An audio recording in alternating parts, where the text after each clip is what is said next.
వాల్మీకి మహర్షి కృత శ్రీమద్ రామాయణ ఆచార్య పుల్లెల శ్రీరామచంద్రుడి గారి బాలానందిని వ్యాఖ్య 95వ భాగం 22/1/26 113వ సర్గ అయోధ్యాకాండ. తతఃసరసి కృత్వాతు పాదుకే భరతస్తదా ఆరురోహ రథం హృష్టః శత్రుఘ్నేన సమన్విత. రాముడు ఆ విధంగా చెప్పిన తర్వాత భరతుడు శత్రుఘ్న సహితుడై రాముడి పాదుకలను శిరస్సుపై ఉంచుకొని సంతోషిస్తూ రథం ఎక్కారు. వశిష్ఠో వామదేవశ్చ జాబాలిశ్చ దృఢవ్రతః అగ్రతః ప్రయయుః సర్వే మంత్రిణో మంత్రపూజితాః. అతనికి ముందు వశిష్ఠ వామదేవ వ్రతాలలో స్థిరచిత్తుడైన జాబాలి ఉత్తమమైన ఆలోచనా శక్తి గల మంత్రులు అందరూ వెళ్ళారు. మందాకినీం నదీం రమ్యాం ప్రాంగుఖాస్తే యయుస్తదా ప్రదక్షిణం చ కుర్వాణా చిత్రకూటం మహాగిరిం. వాళ్ళంతా చిత్రకూట పర్వతానికి ప్రదక్షిణంగా తూర్పు దిక్కు అభిముఖులై మందాకిని నది వైపు కదలి వెళ్ళారు. పశ్యంధాతు సహస్రాణి రమ్యాణి వివిధాని చ ప్రయయౌ తస్య పార్శ్వేనా సైన్యో భరతస్తదా. అప్పుడు భరతుడి సైన్యంతో కూడా వేలకొని సుందరమైన అనేకమైన ధాతువులను చూస్తూ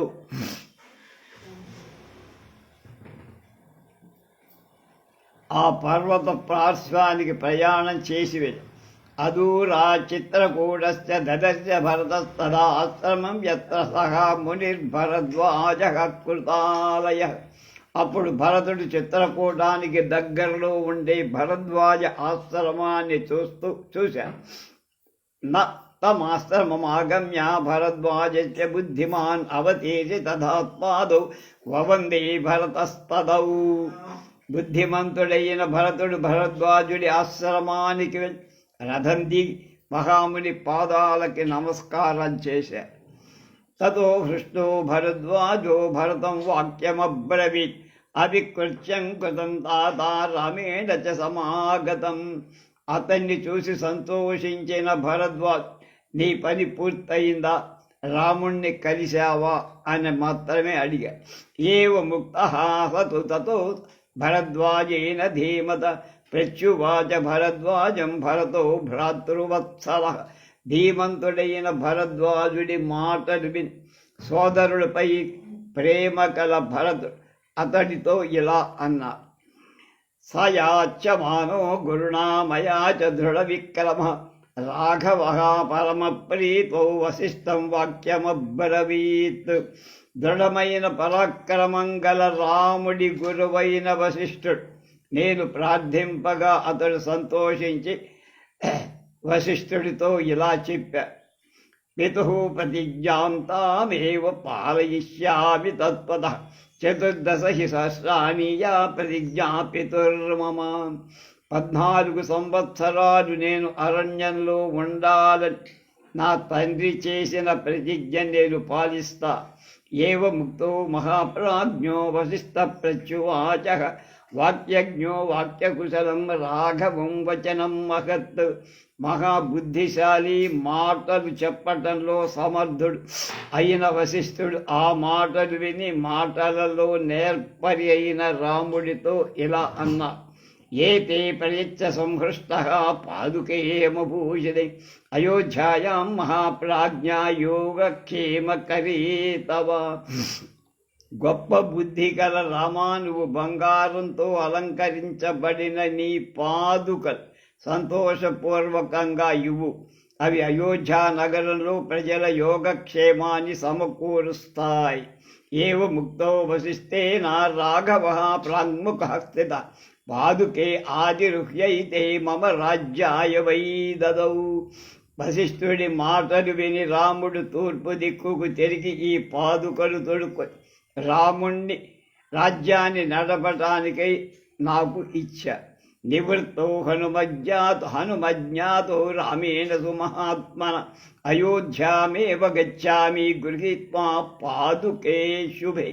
మహాత్ముడైన రాముని అనుజ్ఞ పొంది మంగళప్రదమైన ఆ పాదుకలు నేను మళ్ళా అయోధ్యకే వెళ్తున్నాను మహాత్మా అన్న.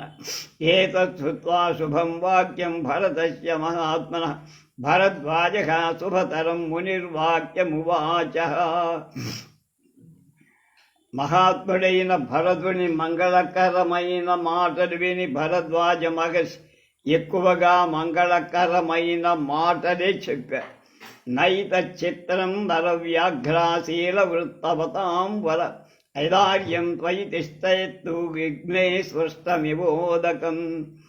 నరశ్రేష్ఠ, మంచి శీలం ఉత్తమమైన చరిత్ర కలవాళ్లలో శ్రేష్ఠుడ.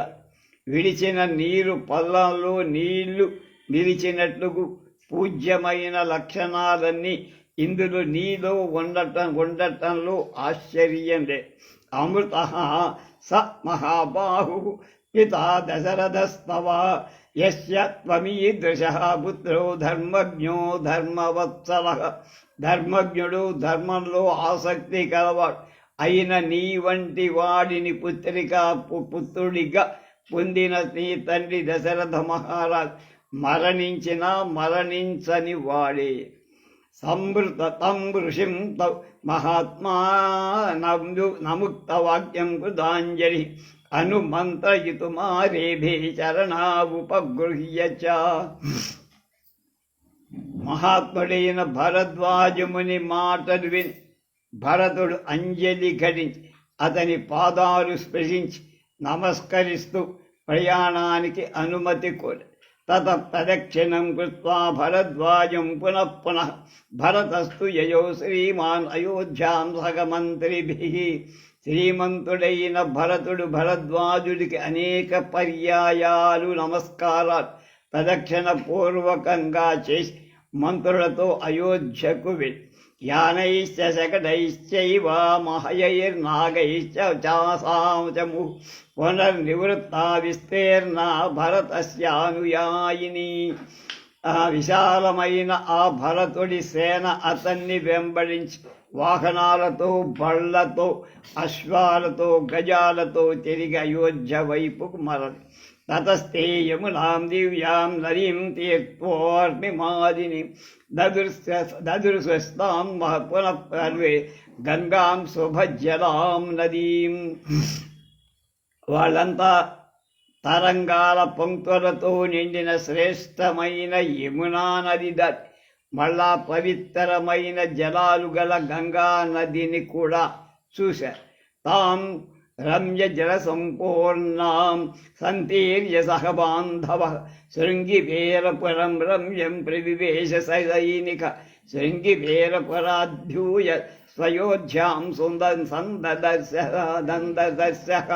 భరతుడు బంధువులతో, సైనికులతో కలిసి రమ్యమైన జలాలతో నిండిన గంగా నదిని దాటి శృంగిబేరి పురాన్ని ప్రవేశించి అక్కడి నుండి బయలుదేరి అయోధ్య నగరాన్ని చూశాడు, వెళ్ళిపోయాడు. అయోధ్యాంచ తతో దృష్ట్వా పిత్రా భ్రాత్రా వివర్జితాం భరతో దుఃఖ సంతప్తః సారథిం చేదమబ్రవీత్. తండ్రి అన్నగారైనటువంటి రాముడు, ఇంకొక సోదరుడైన లక్ష్మణుడు ఇదే అయోధ్యను తోడగానే దుఃఖం చేత భరతుడు కళ్ళ నిండా నీళ్లు కుక్కుకుంటూ ఇలా అన్నాడు సారథితో. సారథేవస్య వివిధాస్తాయోధ్యాన ప్రకాశతే నిరాకారా నిరానందా దీనా ప్రతిహత స్వర. ఇచ్చాశే శ్రీమద్ రామాయణే ఆది కావ్యే అయోధ్యాకాండే త్రయోదశోత్తరతమ సర్గ. సారథి, ఈ అయోధ్యా నగరం పూర్తిగా పాడైపోయి మంచి అది ఆకారం లేక ఆనందం కళావిహీనమై దైన్యంతో ధ్వనులన్నీ నశించి ఏ మాత్రం దానికి ప్రకాశం కనపడటం లేదు.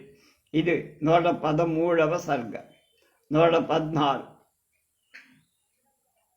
స్నిగ్ధ గంభీర ఘోషేనాశందనేనోపయాన్ ప్రభు అయోధ్యాం భరత పిప్రం ప్రవివేశ మహాయశ. గొప్ప కీర్తి గలవాడు ప్రభువైన భరతుడు చెవులకు ఇంపైన గంభీర ధ్వని గల రథంపై ప్రయాణం చేసి అయోధ్యలోకి ప్రవేశించి బిడాదూలూక చరితాం ఆలీన నరనారణం తివిరాభ్యాహతాం కాళీం అప్రకాశాం దిశామివ.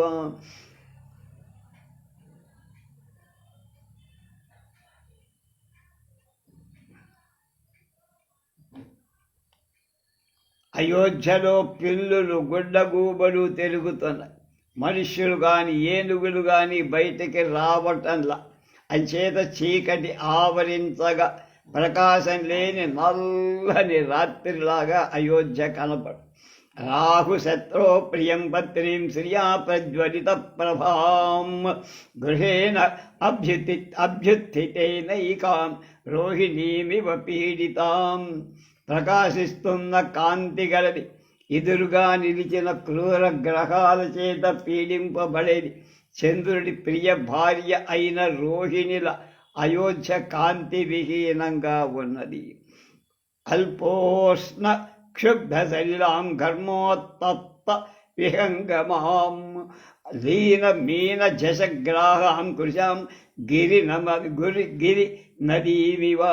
వేడెక్కిపోయి కరిగిపోయిన స్వల్పమైన కొద్ది నీళ్లతోనూ పక్షులన్నీ ఎండకు బాధపడుతుండగా చేపలు పెద్ద మత్స్యాలు మొసళ్ళు అడుగున అణగిపడి ఉన్న కృషించిన పర్వతంలోంచి పారే నదిలా అయోధ్య శోకాహీనంగా ఉంది.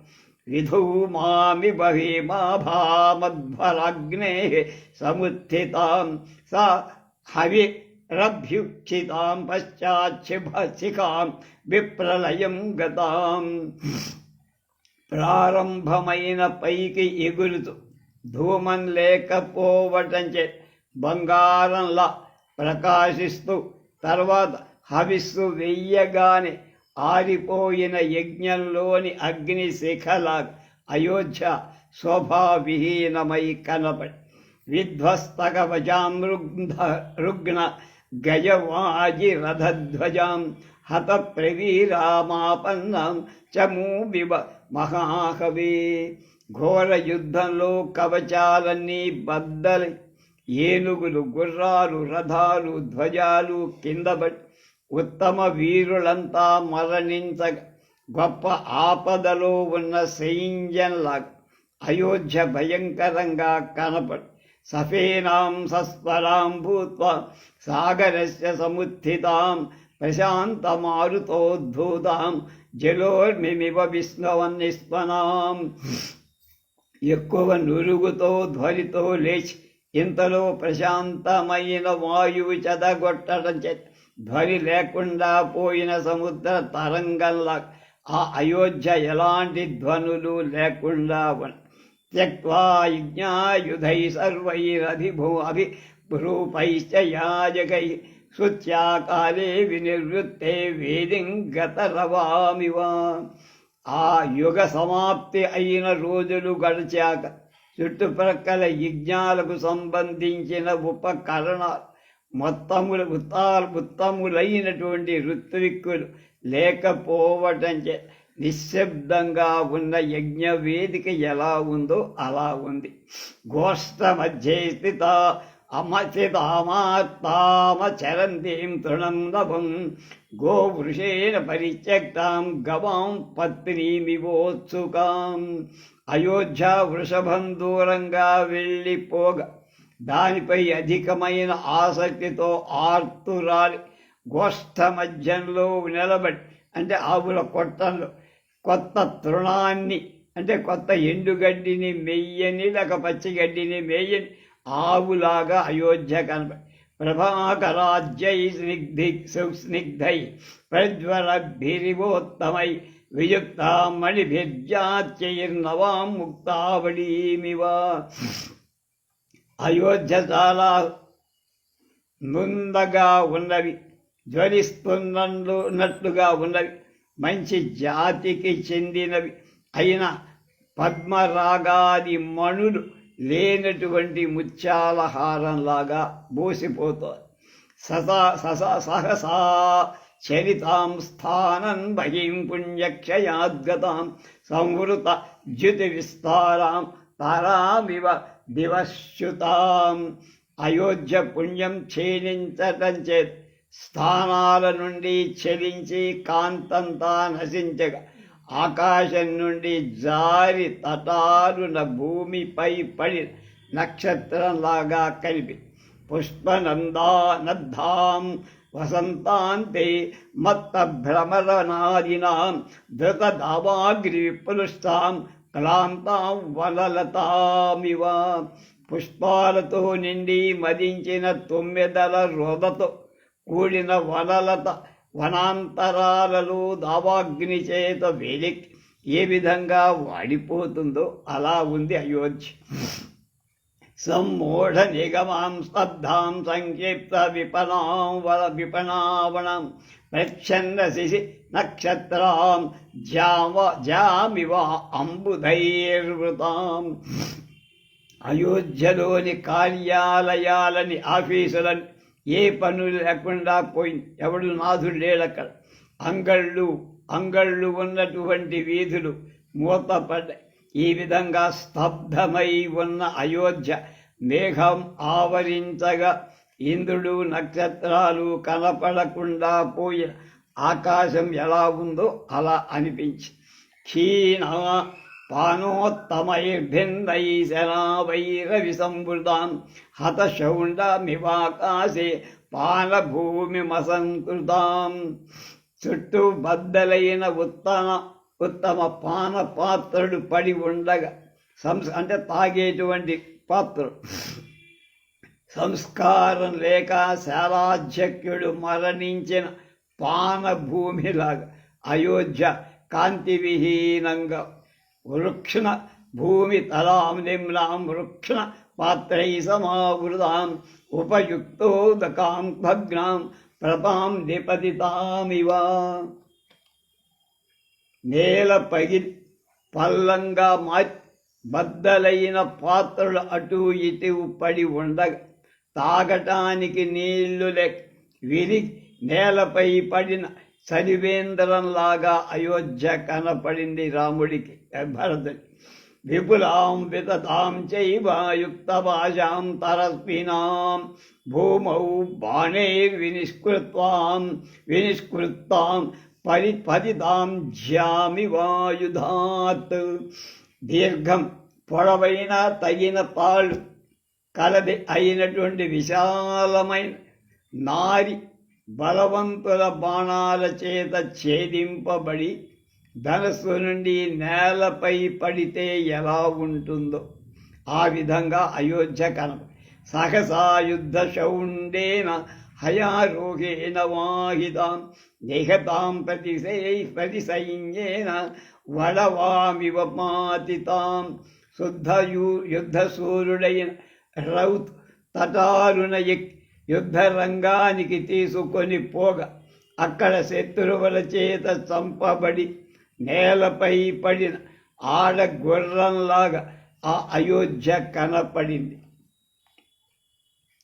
తుష్కతోయాం మహామచ్చై కూర్మైశ్చ బహుభిర్వృతాం ప్రభిన్న తట విస్తీర్ణాం వాపీ విబహుతోత్పలాం. నీరు ఎండిపోయి అనేకమైన పెద్ద పెద్ద చేపలు కూర్మాలు బయట పడిపోగా చుట్టుపక్కల ఉన్న తీర ప్రదేశం బీటలు వారి ఉన్న ఉత్పలాలు లేని అంటే కలవ పువ్వులు లేనటువంటి తామర పువ్వులు లేనట్టు దిగుడు బావిలాగా అయోధ్యానగరం కాంతిహీనంగా కనపడి పురుషస్య ప్రహృష్టస్య ప్రసిద్ధాను అదేవిపనం సంతప్తామివ శోకేన గాత్రయస్తిమభూషణాం. పురావృషి ప్రవిగాఢాయాం ప్రవిష్టాల పైన పూసుకొని సందనాదులు పూయకుండా భూషణాలు ధరించకుండా ఏడుపుతో బాధపడుతున్న దుఃఖితుడైన పురుషుడి శరీరం ఎలా ఉంటుందో అయోధ్య అలా. ప్రావృషి ప్రవిగాఢాయాం ప్రవిష్టస్య భ్రమండలం ప్రచ్ఛన్నాం శీలజీమూతై భాస్కరస్య ప్రభామివ. మంచి వర్షాకాలంలో సూర్యుడు మేఘమండలంలో ప్రవేశించగా నల్లని మేఘాల చేత కప్పబడి సూర్యుడి కాంతిలాగా అయోధ్య ఉన్నది. భరతస్తు రథస్థహాసన్ శ్రీమాన్ దశరథాత్మజ వాహ ఎంతం రథశ్రేష్టం సారథిం వాక్యమబ్రవీత్. శ్రీమంతుడు దశరథుడి కుమారుడు అయిన భరతుడు రథంలో కూర్చొని ఆ రథశ్రేష్టాన్ని నడిపిస్తున్న సారథితో ఇలా అన్న: కేందు కల్వజ్జ గంభీరో మూర్ఛితో నిశమ్యతే యథా పురమయోధ్యాయం గీతమాదిత్ర నిస్వల. అయోధ్యానగరంలో ఇప్పుడు గంభీరమైన గీతం కాని వాయిద్యాల ధ్వనిగా పూర్వంలాగా సర్వత్రా వ్యాపించి వినపడటం లేదు. ఏమిటి కారణం? వారుణీ మదగంధస్య మాల్యగంధస్య మూర్ఛిత ధూపిత అగరుగంధశ్చ న ప్రవాతి సమంతతః. మధ్యగంధం, పుష్పమాలాల సుగంధం, అగరు ధూపాల సుగంధం అంతా అసలు వ్యాపించటం లేదు, గుబాడింపు లేదు. యా న ప్రవర ఘోషశ్చ స్నిగ్ధశ్చ నిస్వనః ప్రముక్త గజనాస్య మహాంశ్చ రథ నిస్వనః నేదానీం శ్రూయతే పుర్యాం అస్యాం రామే వివాసితే. రాముడు విడిచి వెళ్ళటం చేత ఇప్పుడు ఈ నగరంలో శ్రేష్టమైన వాహనాల ధ్వని, మధుర అశ్వాల ధ్వని, మదించిన ఏనుగుల ధ్వని, గొప్ప రథధ్వని అస్సలు వినపడట. చందనాగరు గంధాంచ మహార్గాచ నవస్రజ గతే రామే తరుణా సంతప్తానోపభుంజతే. రాముడు అయోధ్యను విడిచి వెళ్ళిపోయిన తర్వాత దుఃఖాక్రాంతులైన యువకులు చందనం, అగరు, ఇతర సుగంధ ద్రవ్యాలు, శ్రేష్టాలైన కొత్త పుష్పమాలలు ధరించటం లేదు. బహిర్యాత్రాన గచ్చంతి చిత్రమాల్యధరానరాః ద్యోనో న ఉత్సవాః సంప్రవర్తంతే కా రామశోకార్థితే పురే. అయోధ్యానగరం రామశోకం చేత పీడింపబడి ఉంది. పౌరులంతా వివిధాలైన పుష్పమాలలు ధరి విలాసయాత్రకై బయటికి రావటమే లేదు. ఉత్సవాలు అస్సలు జరగటల. సహ నూనం అవభ్రాత్ర పురస్యాద్యుతేర్గతా నహ నూన నహి రాజత్యయోధ్యేయం నా సారేవార్జునీక్షప. శోభ అంతా నా సోదరుడితో కలిసి ఈ వరాన్ని అంటే అయోధ్యానగరాన్ని విడిచి వెళ్ళిపోయి నిశ్చయం. ధారావర్షం పడుతున్నప్పుడు కృష్ణపక్ష రాత్రిలాగా ఈ అయోధ్యానగరంలో ప్రకాశం వస్తలేదు. కదాతు ఖలు మే భ్రాతా మహోత్సవ ఇవాగత జనయిష్యత్యయోధ్యాయం హర్షం గ్రీష్మ ఇవాంబుదః. నా సోదరుడైన రాముడు మహోత్సవంలాగా వచ్చి గ్రీష్మంలో మేఘంలా అయోధ్యకు ఎప్పుడు ఆనందం కలిగిస్తాడు కదా. తరుణైశ్చారువేషైశ్చ నరైరుత్తమగామిభిః సంపదద్భిరయోధ్యాయం నాభిభాంతి మహాపథాః. అయోధ్యలోని విశాల మార్గాలు, అందమైన వేషాలు ధరి గర్వంగా నడుస్తున్న యువకులైన మనుష్యులతో ప్రకాశించటం లేదు. ఏవం బహువిధం జల్పన్ వివేశ వసతిం విదు తేన హీనాం నరేంద్రేణ సింహహీనీం వీనాం గుహామివ. భరతుడు ఇట్లు అనేక విధాలుగా మాట్లాడుతూ తండ్రి గృహంలోకి ప్రవేశిస్తాడు. దశరథ మహారాజు లేకపోవడం చేత ఆ ఇల్లు సింహం లేని గుహలాగా కనిపిస్తోంది. తదా తదంతఃపురముజ్జిత ప్రభం స్వరైరివోత్కృష్టమభాస్కరం దినం నిరీక్ష్య సర్వం తు వివిక్తమాత్మవాన్ ముమోచ బాష్పం భరత సుదుఃఖిత. ఇత్యార్షే శ్రీమద్ రామాయణే ఆది కావ్యే అయోధ్యాకాండే 14,000 సర్గః. ఆత్మస్థైర్యవంతుడైన భరతుడు సూర్యుడు లేక దేవతలు కూడా విడిచేసిన రవధురాగా కాంతిరహితమై శూన్యంగా ఉన్న అంతఃపురంలో అంతన్ని కన్నీళ్లతోనే చూస్తున్నారు. ఇది 114వ సర్గ. 117 పంచదశ ఉత్తర శతతమ సర్గ. తతో నిక్షిప్త మాతృ న అయోధ్యాయాం ధుళౌ భరత శోక సంతప్తో గురు నిదమధాబ్రవీత్.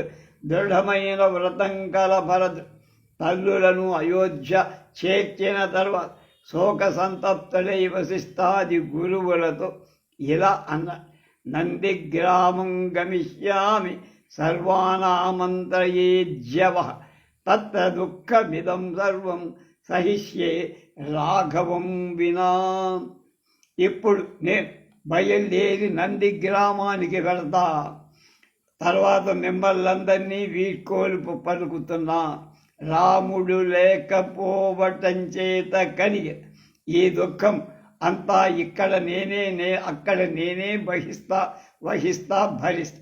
గతశ్చ వాదివం రాజా వనస్తశ్చ గురుర్మమ రామం ప్రతీక్షే రాజ్యాయ సహి రాజా మహాయశాః. దశరథ మహారాజు స్వర్గస్థులయ్యాడు. అన్నగారు అడవిలో ఉన్నాడు. నేను రాజ్యం కోసం, రాముడి కోసం ఎదురు చూస్తూ ఉంటా. మహాయశస్యాది అతడే రాజు కదా. నేనేదుకే నామ మాత్రం అగస్త్య భ్రాతలాగా ఉంటా. ఏతచ్ఛృత్వం శుభం వాక్యం భరతస్య మహాత్మనః అబ్రవన్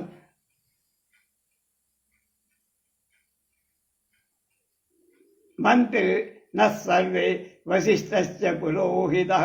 మహాత్ముడైన భరత్ చెప్పిన ఆ మంగళకరమైన శుభప్రదమైన మాటలు విని పురోహితుడైన వశిష్ఠుడు మంత్రుల అంతా ఇలా అన్న: శుభ్రుషం శ్లాఘనీయంచ యదుక్తం భరతత్వై వచనం భ్రాతృవాత్సల్యాదనురూపం తవైవ తత్. భరత సోదర ప్రేమ చేత నువ్వు పలికిన మాట చాలా గొప్పగా ఉందిరా. అలాంటి మాట చెప్పడం నీకే తగింది. నిశ్చంతే బంధులుబ్ధస్య తిష్టతో భ్రాతృ సౌహృదే ఆర్య మార్గం ప్రపన్నస్య నాను మన్యేత కహ పుమాన్. బంధువుల మీద ఆసక్తి ఉన్నవాడు, వాళ్ళవి స్థిరమైన సోదర స్నేహం కలవాడు, పెద్దల మార్గాన్ని అనుసరిస్తున్నవాడు అయిన నువ్వు చెప్పింది ఎవరు అంగీకరించరు. మంత్రిణాం వచనం సత్వా యథా అభిలషితం ప్రియం అబ్రవీత్ సారథిం వాక్యం రథో మే యుజ్యతామితి. తన ఇష్టాన్ని అనుసరించి మంత్రుడు పలికిన ప్రియమైన మాటలు విని భరతుడు నా రథాన్ని సిద్ధం చెయ్యండి అని సారథుడికి ఆజ్ఞాపించి మా హృష్టవదన సర్వామత్రౌ సమభివాజ్య ఆరురోహరథం శ్రీమాన్ శత్రుఘ్నేన సమన్వితః. శ్రీమంతుడైన భరతుడు సంతోషించి తల్లులందరికీ నమస్కారాలు చేసి శత్రుఘ్న సహితుడై నందిగ్రామం వెళ్ళటానికి రథమెక్కి ఆరుహ్యచ రథం శీఘ్రం శత్రుఘ్న భరతావుభౌ యయతు పరమప్రీతౌ వృతౌ మంత్రి పురోహితై. భరత శత్రుఘ్నులిద్దరూ చాలా సంతోషిస్తూ త్వరగా రథాన్ని మంత్రులతో పురోహితులతో కలిసి శీఘ్రంగా వెళ్ళిపోయి అగ్రతో గురువస్తత్ర వశిష్ఠ ప్రముఖాద్విజా ప్రయయు ప్రాంగుఖా సర్వే నందిగ్రామో యతో భవత్. గురువులైన వశిష్ఠాది బ్రాహ్మణులంతా ఎదుట తూర్పు దిక్కుకు అభిముఖులై నందిగ్రామం ఉన్న వైపుకు వెళ్ళారు. బలంచ తదనాహూతం గజాస్వరథ సంకులం ప్రయయౌ భరతే యాదే సర్వే చ పురవాసినః. భరతుడు వెళ్ళగానే అతడు పిలవలేకపోయిన గజ అశ్వరథాలతో నిండిన నేల పౌరులందరూ అతని వెనకే వెళ్ళారు. భరతుడు రమ్మల్లా వాళ్ళే వెళ్ళారు. రథస్థః సహి ధర్మాత్మ భరతో భ్రాతృవత్సర నందిగ్రామం యయౌతోర్ణం శరస్యాదాయ పాదుకే. సోదరుల మీద అధికమైన ప్రేమ ధర్మాత్ముడైన ఉన్న భరతుడు రథమెక్కి పాదుకలు శిరస్సు మీద ఉంచుకు శీఘ్రంగా నందిగ్రామం చేరాడు. తతస్తు భరత క్షిప్రం నందిగ్రామం ప్రవిశతః అవతేజ రథాత్తోనం గురువు నిదమువాచగా. భరతుడు వెంటనే నందిగ్రామం ప్రవేశించి రథాన్ని దిగి గురువులు తనతో పాటు వచ్చిన గురువులతో ఇలా, ఏతద్రాజ్యం మమ భ్రాత్ర దత్తం సన్యాస వత్స్వయం యోగక్షేమ వహే చేమే పాదుకే హేమభూషితే. మా అన్నగారు ఈ రాజ్యం నా వద్ద న్యాసం అంటే దాచిపెట్టమనిగా ఇచ్చారు. ఉంచి యోగక్షేమాలు నిర్వహించటానికి బంగారం చేత అలంకరింపబడిన ఈ పాదుకలు స్వయంగా నాకు ఇచ్చారు. భరత శిరస కృత్వా సన్యాసం పాదుకే తదః అబ్రవీ దుఃఖ సంతప్త సర్వం వికృతి ప్రకృతి మండలం. తర్వాత భరతుడు ఉత్తమ న్యాసమైన పాదుకలను శిరస్సుపై మీద ఉంచుకొని దుఃఖ పీడితుడై సమస్త ప్రకృతి మండలంతో ఇలా అన్నాడు. క్షత్రం ధారయత క్షిప్రమార్య పాదాభిమౌమతౌ ఆఖ్యాభ్యాం రాజ్యే స్థితో ధర్మ పాదుకాభ్యాం గురోర్ మమ. వెంటనే క్షత్రం పట్టండి, అవి మా అన్నగారి పాదాలు. రాజ్యంలో ధర్మం మా అన్నగారి పాదుకలే నిర్వహిస్తాయి. నేను బినామీ, అంతా పాదుకలే చూసుకుంటాయి.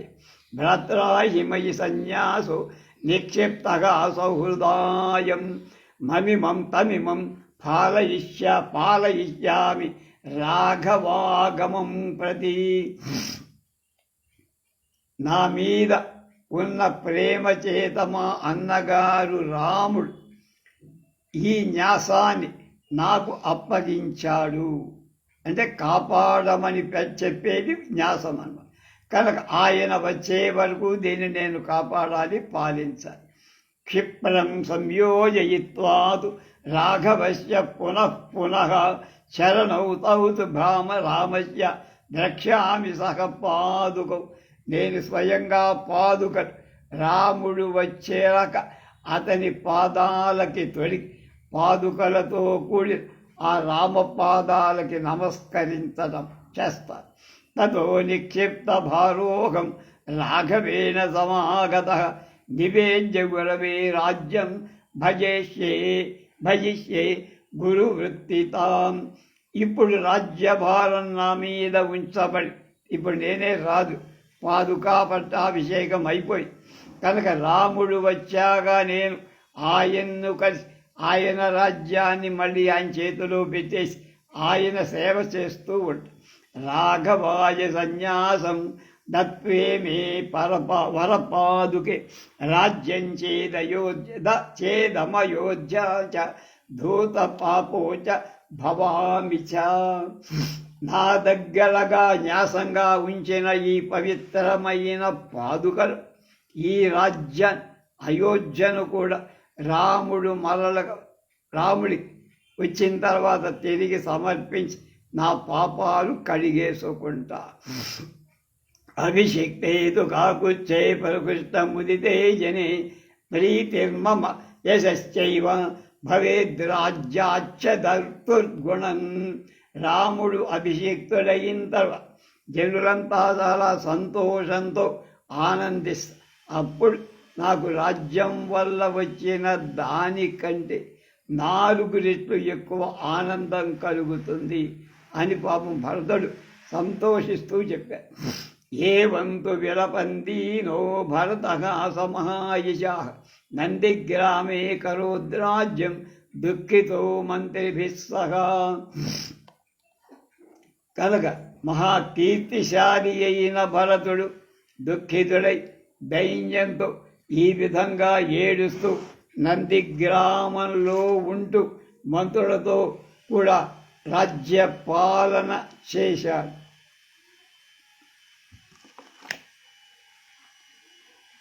సవల్కల జటాధారీ మునివేషధర ప్రభు నందిగ్రామే వసద్వీర ససైన్యో భరతస్తథా.